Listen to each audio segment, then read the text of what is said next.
नमस्कार। Exam happy by Jharkhand channel में आपका स्वागत है। तो दोस्तों जुड़ चुका हूं मैं यहां पर आप सभी के लिए जेटेट यानी झारखंड शिक्षक पात्रता परीक्षा की तैयारी को लेकर के। तो आपको बताते चले, यदि आप जेटेट परीक्षा की तैयारी कर रहे हैं, 1 से 5 के शिक्षक हैं या 6 से 8 के शिक्षक हैं और आपका सब्जेक्ट गणित के रूप में है, तो गणित में देखिए 1 से 5 शिक्षक के लिए 30 प्रश्न आएंगे।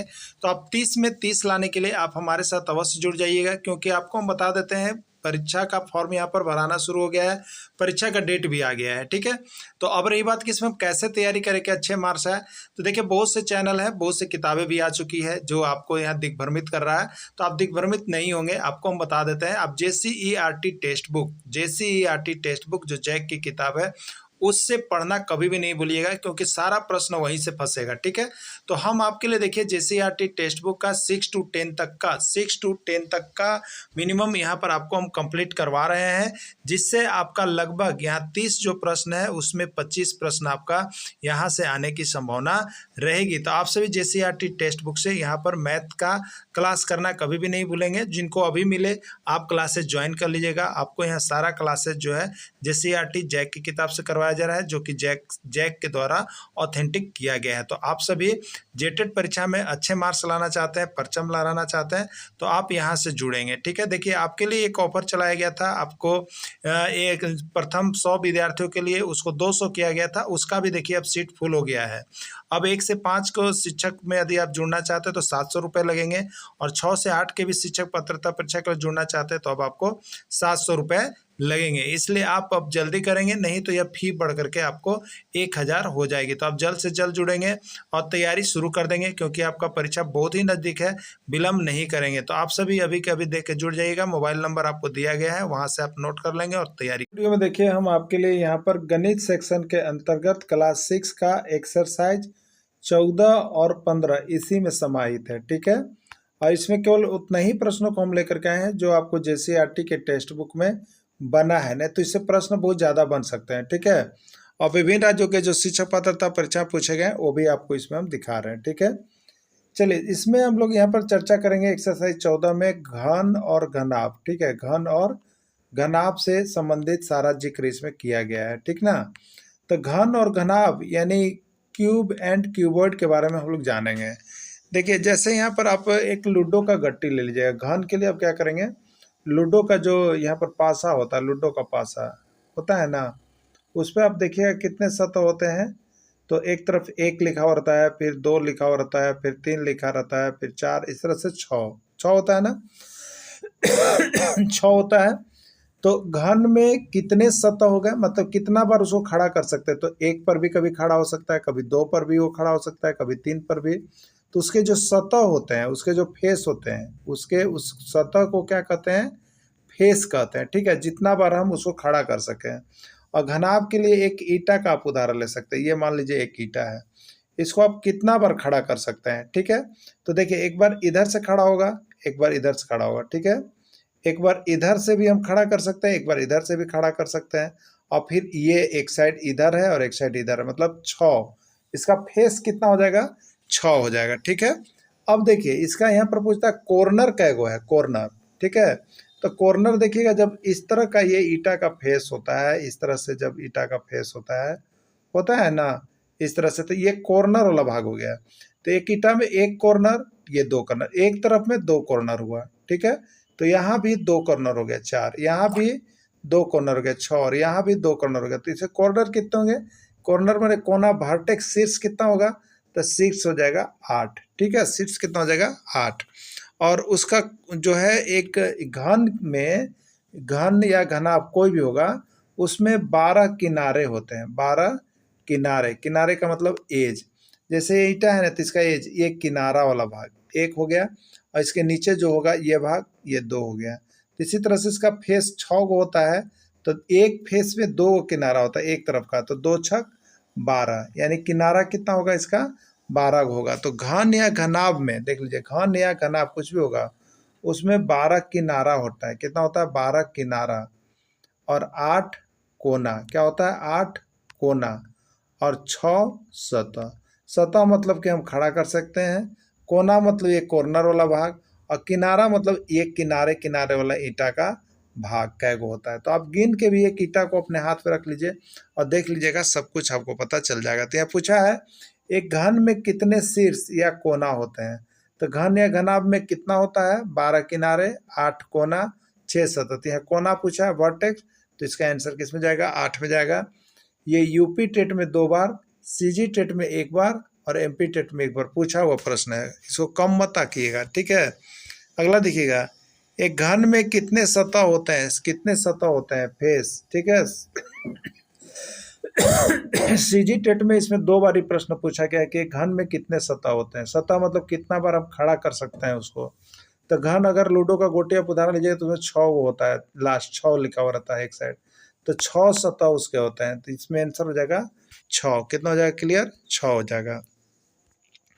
एक घन में कितने किनारे होते हैं, देखिए यहाँ पर कोने लिखा गया था, ये गलत है, एक किनारे। एक घन में कितने किनारे होते हैं, तो किनारा कितना होता है, 6 सतह होता है। तो एक सतह में 2 किनारा होता है, तो 6 सतह में 12 किनारा होगा, ठीक है। तो राइट आंसर इसका बी हो जाएगा। देखिए एक घन में यहाँ पर दिया हुआ है, एक घन में 12 किनारा, 8 कोना और 6 सतह होता है। यही चीज़ घनाभ में भी लागू होता है, यही चीज़ घनाभ में भी लागू होता है, ठीक है। चलिए, ऑयलर का सूत्र क्या है, ये सूत्र भी आया हुआ है आपके एग्जाम में, ये सभी एग्जाम में, CG TET, P TET, U TET, MP TET सब में है, ठीक है। क्या होता है ऑयलर सूत्र, ऑयलर सूत्र क्या है, तो ऑयलर सूत्र जो है घन या घनाभ के लिए दिया गया है, जिसमें उसका फेस, उसका वर्टेक्स और उसका एज ना। एफ से फेस है जिसको सतह कहेंगे, एफ से वर्टेक्स मतलब शीर्ष कहेंगे, और ये सी एज, एज मीन्स किनारा कहेंगे। तो इसमें संबंध क्या होता है, एफ और भी मिला के जितना होगा उतना ही E+2 होगा। ये ऑयलर सूत्र को याद कर लीजिएगा आप लोग, ठीक है। देखिए एक घनाभ में कितने सतह होता है, अभी बताए थे, सतह मतलब जितना पर खड़ा कर सकें। तो घन सतह कितना होता है, 6 होता है। कितना होता है, 6 होता है। एक घनाभ में कितने किनारे होते हैं, एक घनाभ में कितने किनारे होते हैं, ठीक है। तो एक घनाभ में 12 किनारे होते हैं। घन या घनाभ हो, किनारा सबका बराबर होता है, तो 12 होते हैं, ठीक है। अगला देखिएगा, अब हम 14 समाप्त हो गया। अब आते हैं एक्सरसाइज 15, इसी में हमने छोटा पार्ट था इसलिए उसको इंक्लूड कर दिया। सममिति या साइमेट्री इसको कहते हैं, साइमेट्री या सममिति से एक प्रश्न पूछा जाता है आपके एग्जाम में, उसको देख लीजिएगा, ठीक है। समान माप या आकार वाली आकृति को क्या कहते हैं, समान माप हो या समान आकार वाली आकृति उसको क्या कहते हैं, सममिति, परिमाप, आयत या वर्ग। तो समान माप या समान आकार वाली आकृति को हम लोग सममिति कहते हैं। क्या कहते हैं, सममिति। समान माप वाले आकृति को हम जितनी बार मोड़ सकते हैं उस रेखा को क्या कहते हैं, आयत रेखा, लंब रेखा, समकोण रेखा या सममिति रेखा। तो जितने बार हम मोड़ सकते हैं उसकी रेखा को हम लोग सममिति रेखा कहते हैं। क्या कहते हैं, सममिति रेखा कहते हैं। देखिए, ठीक है, ये कागज है, इसको कितना बार मोड़ सके, तो एक बार इधर से मोड़ रहे हैं, एक बार इधर से मोड़ रहे हैं, यही नहीं मोड़ रहे हैं, तो यही इसी को दिखाएंगे और सममिति रेखा हो जाएगा। और सममिति रेखा आपको पूछता है समद्विबाहु त्रिभुज में कितनी सममिति रेखा है, 1 2 3 4, ठीक है। समद्विबाहु त्रिभुज है, 2 गो भुजा बराबर है इस तरह से। अब इसमें कितना सममिति रेखा होगा, इसमें यदि हम बीचों बीच काटेंगे तो ये भाग पूरा पूरा इस पर जाकर बैठ जाना चाहिए किसी भी फिगर में। तो ये फिगर किस तरह का हो जाएगा, इस तरह का हो जाएगा ना। तो यही फिगर इस पर आकर बैठ गया, तो जिस पर पूरा पूरी आधा अधिक कट जाता है और वहाँ पर बैठ सकता है, तो उसी को हम लोग सममिति रेखा कहते हैं। और समद्विबाहु त्रिभुज सममिति रेखा का होता है, तो 1 होता है। कितना होता है, 1 होता है, याद रखिएगा। यू टेट में 1 बार और सीजी टेट में 1 बार पूछ दिया गया है।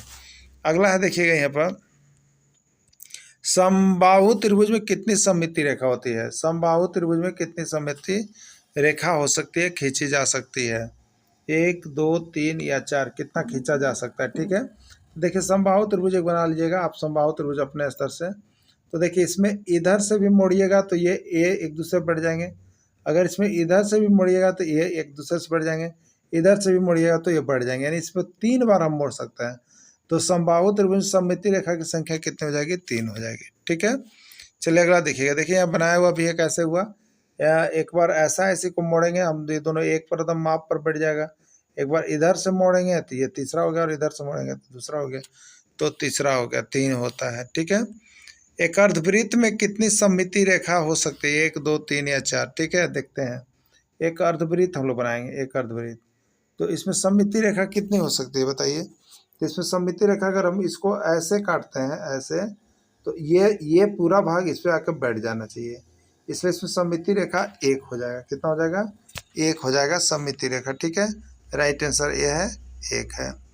एक वर्ग में कितनी सममिति रेखा होती है? एक वर्ग देखिए पूरा बराबर होता है, पूरा बराबर होता है।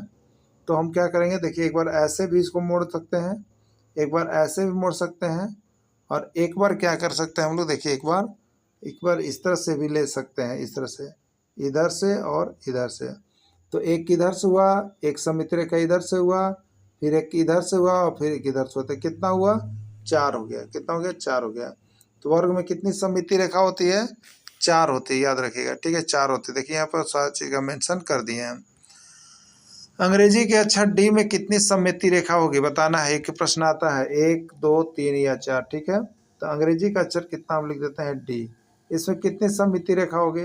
तो खूब करेंगे तो हम लोग इधर से काटेंगे तो ये दोनों आकर बैठ जाएगा, यानी एक वो सममिति रेखा होगा, इससे ज़्यादा नहीं होगा। तो राइट आंसर ए हो जाएगा। ठीक है, चलिए देखिएगा अंग्रेजी का अक्षर सी में कितनी सममिति रेखा? अंग्रेजी के अक्षर सी में कितनी सममिति रेखा? 1, 2, 3 या 4। तो सी होता है, तो सी को हम ले लेते हैं। इसमें सममिति रेखा क्या होगा?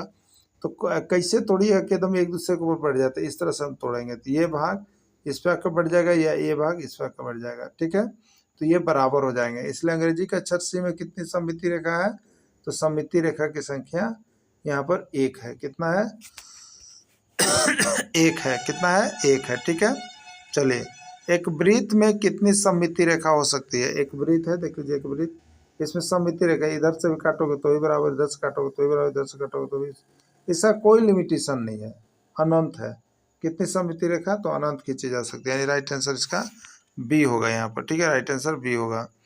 एक समपंचभुज में कितनी सममिति रेखा हो सकती है? 1, 2, 5, 6। ठीक है, समपंचभुज है तो पांचों भुजा बराबर है, इसलिए इसमें 5 होगा। क्या होगा इसमें? 5 आंसर हो जाएगा। ठीक है, 5 आंसर हो जाएगा। एक आयत में कितनी सममिति रेखा हो सकती है? एक आयत में कितनी सममिति रेखा हो सकती है? तो एक आयत में जो सममिति रेखा होती है वो कितना होता है? तो देखिए एक आयत है, मान लीजिए ये आयत है, ये आयत है, इसमें कितनी बार हम मोड़ सकते हैं? तो एक बार इधर से यदि हम मोड़ेंगे तो ये वाला पेज पूरा पूरी इस पे आ जाएगा, तो 1 हो गया। और एक बार इधर से मोड़ेंगे तो ये वाला पूरा पार्ट इस पे चला जाएगा। तो ये तो एक सममिति रेखा इधर से हुआ, एक इधर से हुआ, 2 होगा, यानी आयत में 2 होगा। इधर से तो ये मुड़ेगा ही नहीं क्योंकि ये दोनों बराबर है नहीं, तो 2 हो जाएगा। राइट आंसर इसका बी हो जाएगा। ठीक है, कितना हो जाएगा? बी हो जाएगा। तो यही देखिए इस पाठ में यही सममिति से संबंधित आपको सारा चीज पढ़ना था। सममिति को आप देख लीजिएगा, दिक्कत होगा बात कर लीजिएगा। धन्यवाद।